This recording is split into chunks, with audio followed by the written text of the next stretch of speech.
The sound of a gun being cocked was something Bumpy Johnson knew intimately. He'd heard it 47 times in his life. Twice it was his own gun, pointed at someone who disrespected him. 45 times it was someone else's gun, pointed at him. He'd been shot twice and survived both times. So when Bumpy walked into his Harlem apartment on February 7th, 1949, at 11:43 p.m., tired, smelling like smoke and whiskey, and heard that familiar metallic click, his hand immediately went to his waistband, where he kept a .45 automatic. But then he saw who was holding the gun. May, his wife, standing in the middle of the living room, barefoot, still wearing her rehearsal dress from the club, tears running down her face, hands shaking so hard the gun barrel was drawing circles in the air. Bumpy's hand stopped halfway to his .45. He didn't draw, didn't move, just stood there, frozen, staring at the woman he loved, pointing his own .38 revolver at his chest. "May," he said quietly, not scared, just careful. May's voice came out as a whisper, broken, desperate. "I need to know something." Bumpy slowly raised his hands, palms out, showing her he wasn't reaching for his gun. "Okay, ask." The room was silent, except for the sound of Harlem traffic outside the window and May's shaky breathing. "Can you protect me?" 4 words, but they carried the weight of everything that had happened in the last 3 weeks. The men following her to work, the phone calls at 2 a.m. with nobody on the other end, the stocking pinned to their front door with a switchblade. May wasn't asking if Bumpy was dangerous. She knew he was the most dangerous man in Harlem. She was asking if being with him meant she was already dead. Bumpy looked at her for a long time. Most men would have lied, would have said, "Of course I can protect you," would have promised safety, security, bodyguards. Bumpy Johnson didn't lie to the woman he loved. "No." The gun didn't move. May's finger stayed on the trigger. "No," she whispered. "Then what am I doing here?" Bumpy took one slow, careful step forward. "You're here because you're going to become someone they're too scared to touch." What happened in the next 60 seconds didn't just save Bumpy Johnson's marriage, it created a legend. But to understand why those words mattered, you need to understand how they got to that moment. You need to understand who May Hatcher was before she became Mayme Johnson. And you need to understand the night they met, when Bumpy walked into a jazz club with blood on his hands and found the only person who didn't run away. Summer of 1948, Harlem was at war. Not the kind of war you read about in newspapers. The kind that happened in alleys, in basements, in back rooms where bodies disappeared and questions didn't get asked. Dutch Schultz was dead, killed in Newark in 1935, but his organization hadn't died with him. His lieutenants, his soldiers, his entire operation had splintered into a dozen smaller crews, all of them fighting each other for control of Harlem's numbers racket. And caught in the middle of that war was a 43-year-old man named Ellsworth Bumpy Johnson. Bumpy had been running Harlem for 16 years. He'd started as muscle for Madame Stephanie St. Clair back in 1932, but by 1948 he had become something more. He'd become Madame St. Clair's partner, her strategist, the man who made the decisions when decisions needed to be made. And in the summer of 1948, Bumpy made a decision that almost got him killed. One of Dutch Schultz's old crews, led by a man named Vincent Malone, had been shaking down Harlem businesses, demanding protection money, threatening anyone who refused to pay. August 14th, 1948, 9:37 p.m. Vincent Malone and his crew were at a warehouse on West 145th Street, counting money they'd stolen from Harlem businesses. Bumpy Johnson walked in with 2 of his men. No announcement, no warning. "You've been collecting money in Harlem," Bumpy said. "Money that doesn't belong to you." Vincent smiled, that cocky, stupid smile that men get when they think they're tougher than they really are. "What are you going to do about it, boy?" Bumpy shot him in the knee. Vincent screamed and dropped to the floor, clutching his shattered kneecap, blood pouring between his fingers. His two soldiers reached for their guns. Illinois Gordon and Junie Bird shot them both. Clean kills. Bumpy leaned down to Vincent, who was screaming on the floor. "Tell everyone Harlem's off limits, and if you use that word again, next bullet goes in your head." They left Vincent bleeding on the warehouse floor. 3 minutes, that's all it took. But those 3 minutes started a war. Bumpy's hands were shaking when they got back to the car, not from fear, from adrenaline. From the knowledge that he'd just started something that could spiral into a war bigger than anything Harlem had seen in years. "Take me to Small's Paradise," Bumpy said. Small's Paradise was Harlem's most famous jazz club, where Duke Ellington had played, where Billie Holiday had sung, where the elite of Black Harlem came to drink, dance, and pretend for a few hours that segregation didn't exist outside those walls. Bumpy walked in at 10:47 p.m., still wearing the same clothes he'd worn to the warehouse, still smelling like gunpowder and blood. The club was packed, 200 people, maybe more, all of them dressed like they were going to church, drinking expensive whiskey and listening to a band on stage. Bumpy found a table in the back and ordered a bourbon, and then he heard her. A voice coming from the stage, rich, deep, textured like velvet, singing about lynchings, about bodies hanging from trees. Bumpy looked up. The woman on stage was young, maybe 24 or 25. She wore a simple black dress, no jewelry, just red lipstick that stood out under the stage lights. Her eyes were closed as she sang, her hands gripping the microphone stand like it was the only thing keeping her anchored to the earth. Bumpy forgot about Vincent, forgot about the warehouse, forgot about the war that was coming. He just listened. When the song ended, the club erupted in applause. The woman opened her eyes, smiled, took a small bow, and walked off stage. Bumpy found her at the bar. "You've been staring at me all night," she said, not accusatory, just stating a fact. Bumpy smiled slightly. Hard not to.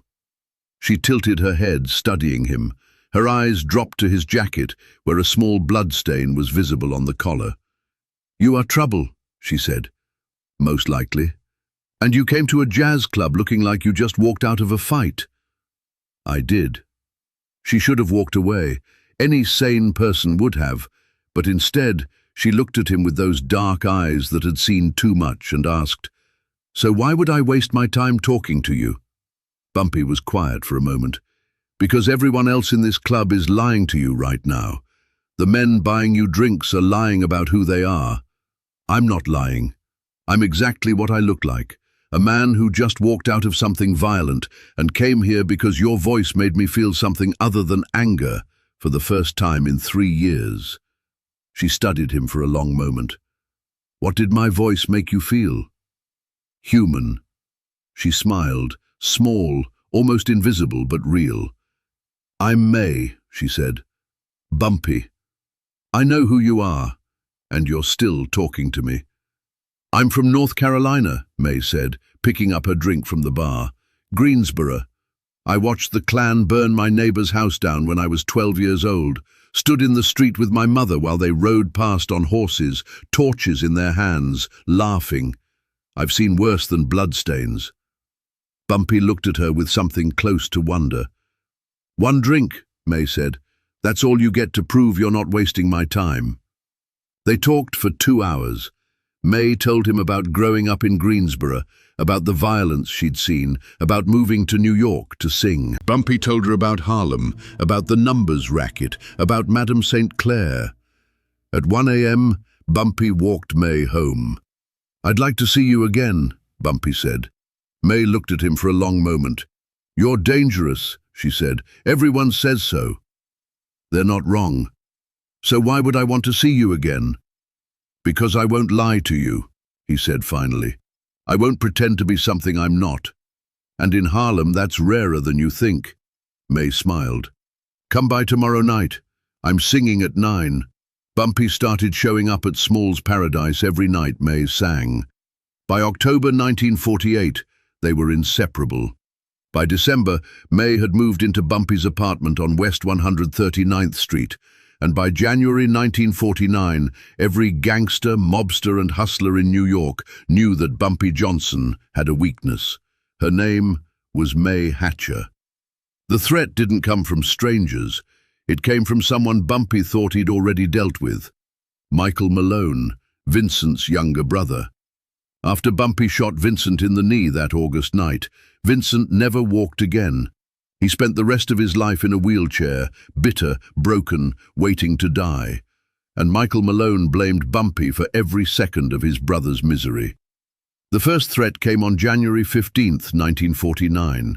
May was walking home from rehearsal when she noticed a black Buick following her. Two men in the front seat, white men, both wearing suits, both staring at her. May went into a corner store and watched through the window. The Buick was still there. She left through the back door, walked 3 blocks out of her way, and finally made it home. Her hands were shaking when she unlocked the apartment door. She didn't tell Bumpy, not that night. But the threats didn't stop. 3 days later, the phone rang at 2:17 a.m. Bumpy was in the Bronx that night. May was alone. She answered, breathing on the other end. Then a voice, male, white, Brooklyn accent. "You sleep alone a lot, don't you?" May's blood went cold. "Who the hell is this?" "Someone who knows your husband isn't home tonight. Someone who knows you're on the 5th floor of a building with 1 exit. Someone who's wondering how fast you can run in your nightgown." May's hand went to the nightstand drawer where Bumpy kept a gun. The voice on the phone laughed. "Guns don't help when you're asleep, and everybody sleeps eventually." The line went dead. May didn't sleep that night.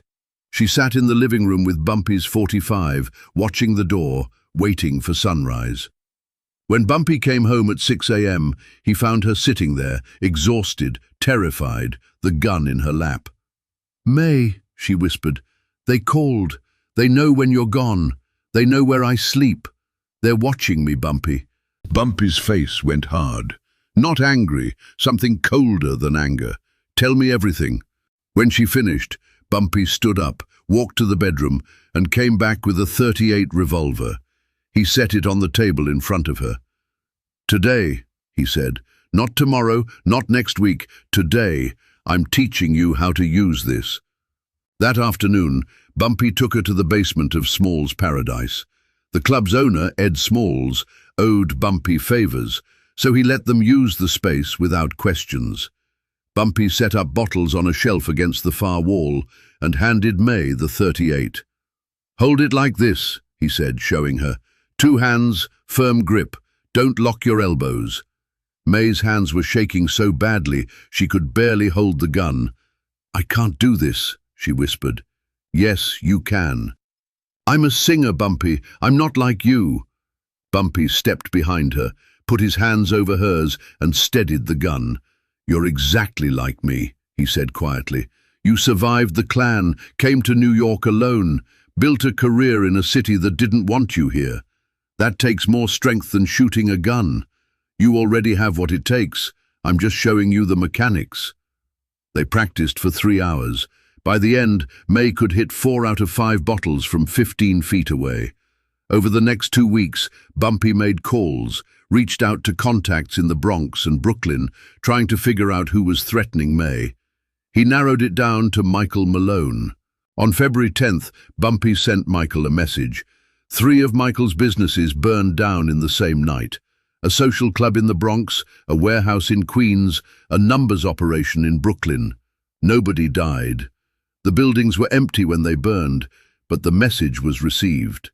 The next day, Michael Malone called for a meeting. They met in a diner in the Bronx.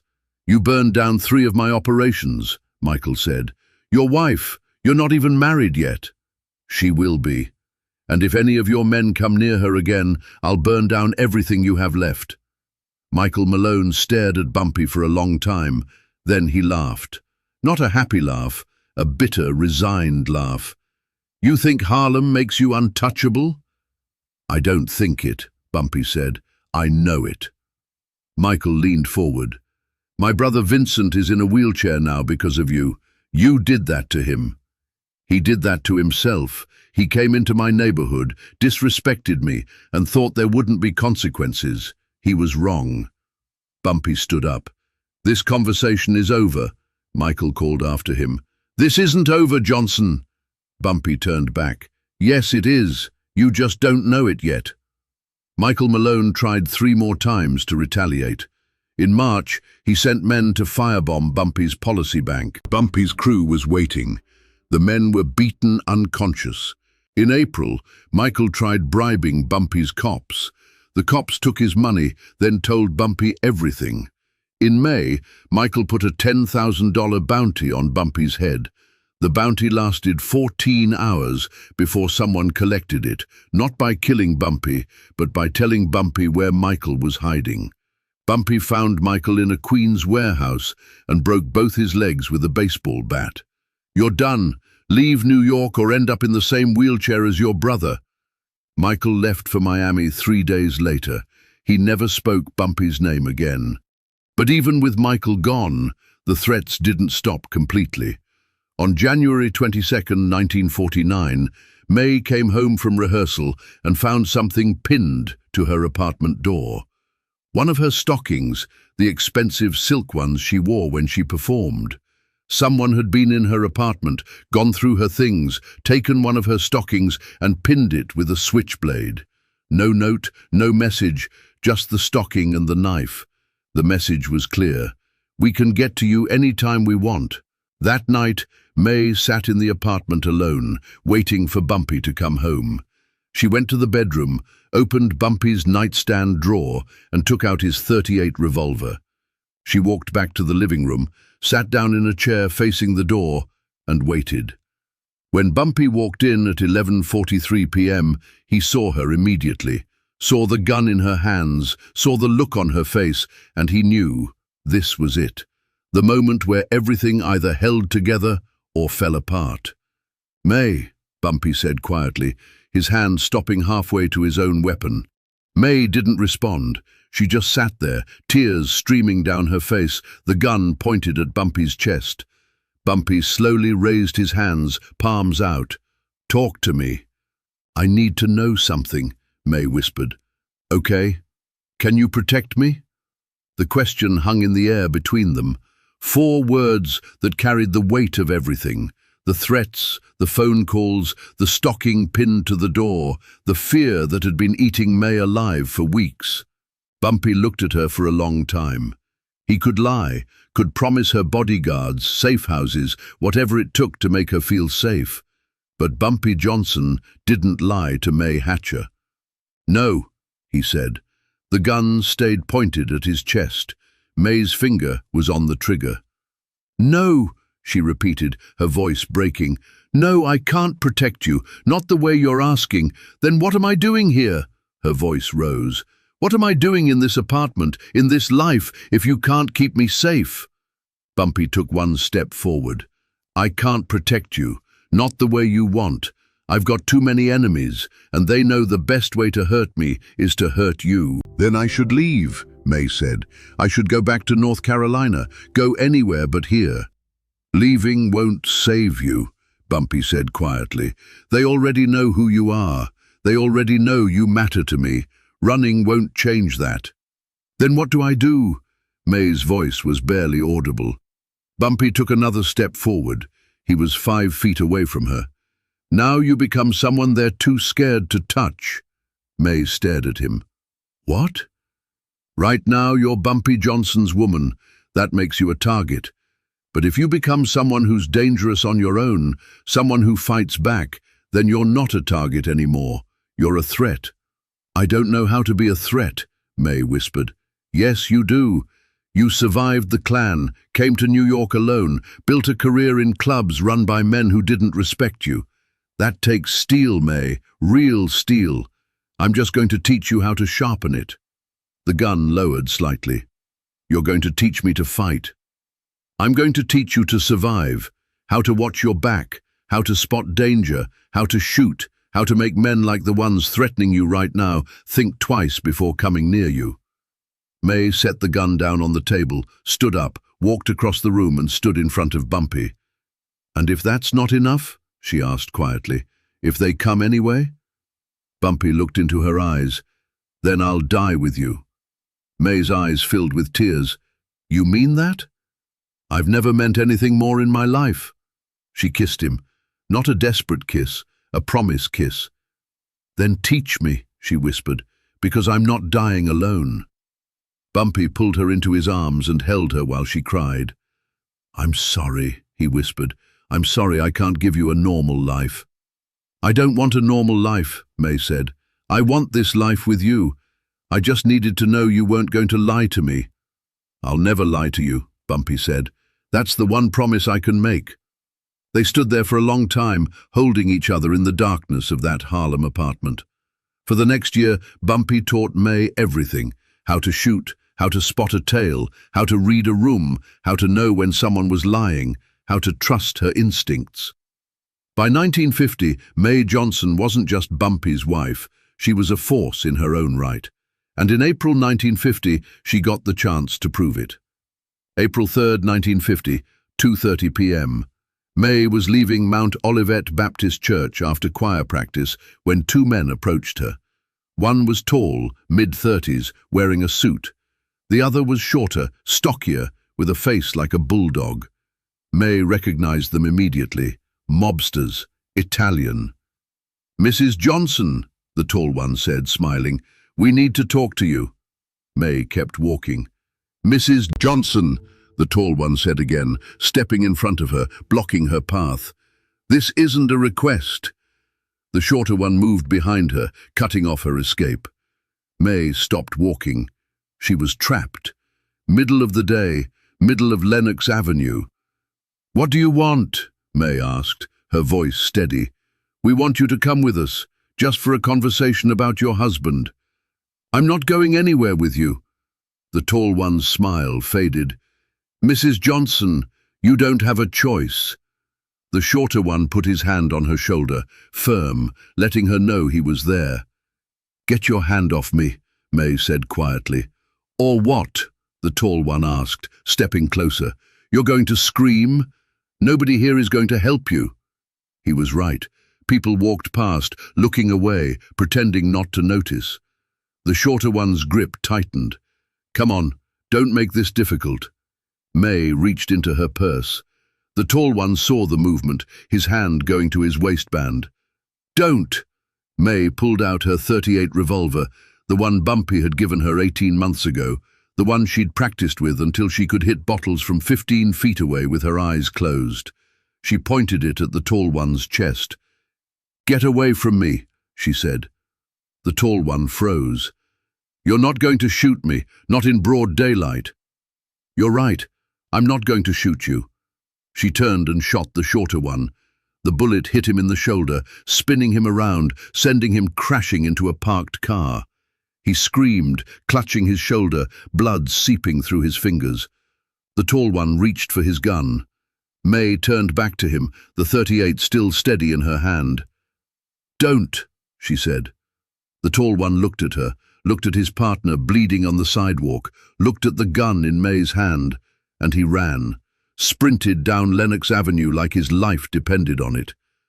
May stood there for a moment, the gun still in her hand. Then a black Cadillac screeched to a halt next to her. Illinois Gordon jumped out of the driver's seat. Get in, he said. May got in. Illinois drove away just as police sirens started wailing in the distance. How did you know? May asked, her hands still shaking. Bumpy's had people watching you since this morning, Illinois said.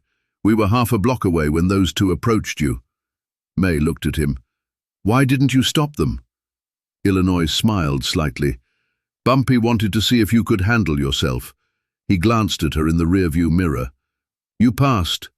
By the time the police arrived at Lenox Avenue, May was gone, and nobody, not one witness, could describe the woman who'd shot him. Because in Harlem, you don't snitch on Bumpy Johnson's wife. That night, Tony Maroney sat in a back room at the Genovese family's headquarters in Little Italy. Across from him sat Vincent, the Chin Gigante, one of the Genovese family's rising enforcers. The Chin wasn't smiling. Let me understand this, he said slowly. You and Paulie tried to grab Bumpy Johnson's wife in broad daylight in the middle of Harlem, and she shot Paulie, and you ran. Tony nodded miserably. The Chin leaned back and lit a cigar. You embarrassed the family, he said finally. Here's what's going to happen. You're going back to Harlem tomorrow, you and Paulie. You're going to finish the job. You're going to bring her to me. Tony swallowed hard. And if Bumpy finds out? The Chin smiled, a cold, dead smile. Then we deal with him too. But the Chin didn't know that Bumpy Johnson had eyes everywhere. Within 2 hours, Bumpy received a phone call from a nurse at Harlem Hospital. Paulie Scarletti just got released, she said. 2 men picked him up. They were talking about coming back for May tomorrow. Bumpy hung up and made 2 calls. The first was to Illinois Gordon. I need you to find 2 men, Bumpy said. Tony Maroney and Paulie Scarletti. Find them before they come back for May. And when I find them, disappear them. 3 days. I want them to understand what happens when you threaten my wife. Then bring them to the New Jersey border and let them go. I want them alive and terrified. Within 12 hours, Tony Maroney and Paulie Scarletti had vanished.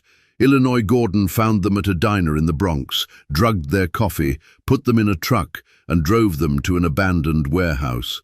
When Tony and Paulie woke up, they were in a dark room, hands tied, no windows, and Illinois Gordon was standing over them with a baseball bat. What happened in those 3 days, nobody knows for sure. But witnesses reported hearing screams from the warehouse, screams that lasted hours. On the 4th day, Tony Maroney and Paulie Scarletti were found on the New Jersey border, barely conscious, beaten so badly their own mothers wouldn't recognize them. But they were alive. Bumpy had left them alive for a specific reason, so they could tell the Genovese family exactly what happened when you threatened his wife. Tony and Paulie went back to New York, but when the Chin saw them, saw what Bumpy had done to them, he laughed. You got beat up, and you came back here expecting sympathy? He spat on the floor. Get out. You're no use to this family anymore. Tony and Paulie left New York that night. They moved to Boston, got jobs loading trucks, and never spoke Bumpy Johnson's name again. The story spread through New York's underworld like wildfire. Bumpy Johnson's wife shot a Genovese soldier in broad daylight. Then Bumpy disappeared the 2 men who tried to grab her, beat them for 3 days, and sent them back broken. The message was clear. Touch Mayme Johnson, and you'll wish you were dead. 2 weeks later, Bumpy received a message asking for a sit-down from Vito Genovese himself. They met at a restaurant in Little Italy. Bumpy walked in alone. Vito Genovese was already seated, flanked by 2 bodyguards. You've got nerve, Johnson, Vito said. Bumpy sat down. You asked for a meeting? I came. Vito studied him. So my men tried to grab your wife. She shot one. You disappeared both, beat them half to death. You know what that looks like to my family? Like I protect what's mine, Bumpy said calmly. Vito smiled. That's what I like about you. You're direct. He leaned forward. So let me be direct. I don't want a war with you. Wars are expensive. Wars draw attention. But I also can't let it look like you scared us out of Harlem. Bumpy waited. So here's what I'm proposing. We stay out of your numbers racket. You don't touch our operations. We both make money. Nobody else gets hurt. Bumpy thought about it. And if one of your men comes near my wife again? Vito's smile faded. Then I have your permission to kill him, and I'll send flowers to his funeral. Bumpy extended his hand. Deal. They shook. And for the next 2 years, that handshake held. Not because the Italians were scared of Bumpy, because they respected him. In 1952, 2 years after May shot that mobster on Lenox Avenue, Bumpy Johnson was arrested. Federal charges, narcotics conspiracy, 15 years. When the judge read the sentence, May was in the courtroom. She didn't cry. She just looked at Bumpy and nodded once. A silent promise. I'll be here when you get out. Bumpy was sent to Alcatraz, the most notorious prison in America. For the next 11 years, Mayme Johnson ran Harlem. Not officially. Bumpy's lieutenants, Illinois Gordon and Junie Bird, handled the day-to-day operations, but everyone knew the real power was May. She collected the tributes, she settled disputes, she made the decisions that kept Bumpy's empire running while he was 2,000 miles away. The first year was the hardest. Rivals thought with Bumpy gone, Harlem was up for grabs. They were wrong. In 1953, a crew from Brooklyn tried to move in, setting up their own policy banks. May didn't negotiate. She sent Illinois and Junie with a message. "Mrs. Johnson says you have 24 hours to leave." The crew laughed, said a woman couldn't hold Harlem without Bumpy. Within 48 hours, their 3 main locations had been burned to the ground. The crew left and never came back. Word spread fast. Mayme Johnson wasn't just Bumpy's wife, she was his equal. May visited Bumpy twice a year. Federal regulations only allowed 2 visits annually. On her first visit in March 1953, Bumpy asked her, "How's it going?" May smiled. "We're holding it together." "Just holding?" "More than holding. We expanded into the Bronx last month. Illinois says we're making 15% more than before you left." Bumpy stared at her through the glass, pride and concern on his face. "You're taking risks," he said. "I'm taking opportunities," May corrected. "You taught me that." Bumpy was quiet.